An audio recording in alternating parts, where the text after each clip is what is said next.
어제장 이슈가 있었던 업종 살펴보는 기업 이슈 시간입니다. 어제 우리 시장은 계엄 사태 이후 5일 만에 반등에 성공했는데요. 어떤 업종이 강세를 보였는지 확인해 보겠습니다. 중국 정부가 추가 경기 부양책을 내놓을 수 있다는 기대감에 화장품주 등 중국 시장 수요 영향을 크게 받는 종목들이 강세를 보였습니다. 최근 중국 공산당은 시진핑 국가주석 주재로 중앙정치국 회의를 열고 내년 경제 기조 등에 대한 논의를 진행했는데요. 내수 활성화를 위해 중국 당국은 보다 적극적인 재정 정책과 적당히 온건한 통화 정책을 이행해야 한다고 밝혔습니다. 현지 매체들은 중앙정치국이 통화 정책에 대해 이렇게 밝힌 것은 지난 2010년 이후 처음이라고 전했는데요. 적당히 완화적인 통화 정책은 2008년 글로벌 금융위기 당시에 정책 기조로 중국 통화 정책 중 가장 완화적인 수준입니다. 이에 따라서 오늘부터 12일까지 열릴 연례 회의인 중앙경제공작회의에서 특별 국채 발행 등 추가 경기 부양책이 나올지 주목받고 있는데요. 이 같은 기대감에 관련주들이 강세를 보였습니다. 어제 VT가 24.05%, DYD가 17.46% 올랐고요. 한국 화장품 제조가 16%대, 또 피아와 넥스아이가 14%대 상승세 기록했습니다.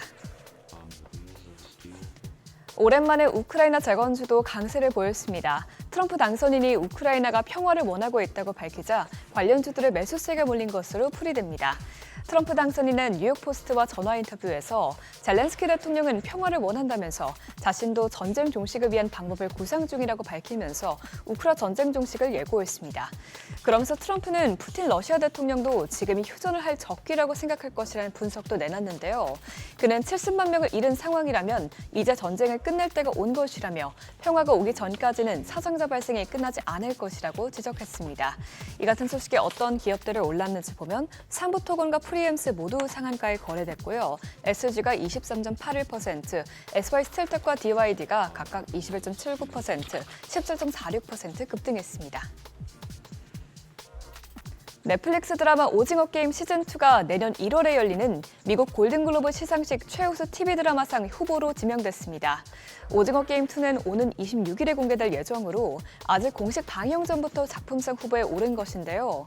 할리우드 리포트와 데드라인 등 현지 매체들은 방영적인 작품이 이 시상식 후보에 지명되는 것은 이례적인 일이라고 전했습니다. 그러면서 미국 언론들은 통상 미국의 방송사들은 연말에는 새 작품을 내놓지 않는데 넷플릭스가 그런 관행을 깨고 연말 크리스마스 휴가철에 오징어 게임 시즌2를 공개하기로 하면서 방영 전인 작품이 시상식 후보에 오르게 됐다고 설명했습니다.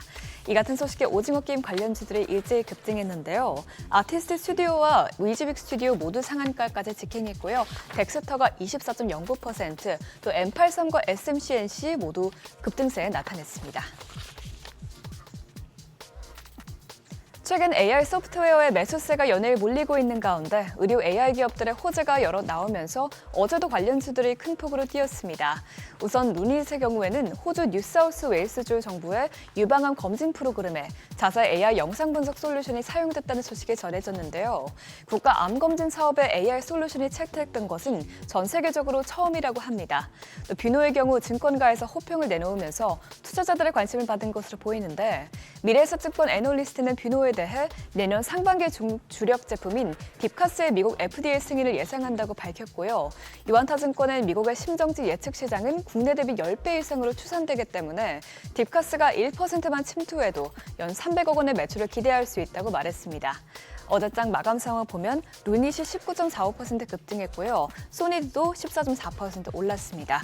노을은 독일과 공급 계약을 체결했다는 소식에 12.25% 뛰었고 셀바스 AI와 뷰노가 모두 10%대 상승세를 기록했습니다. 지금까지 어제장 이슈 살펴봤습니다.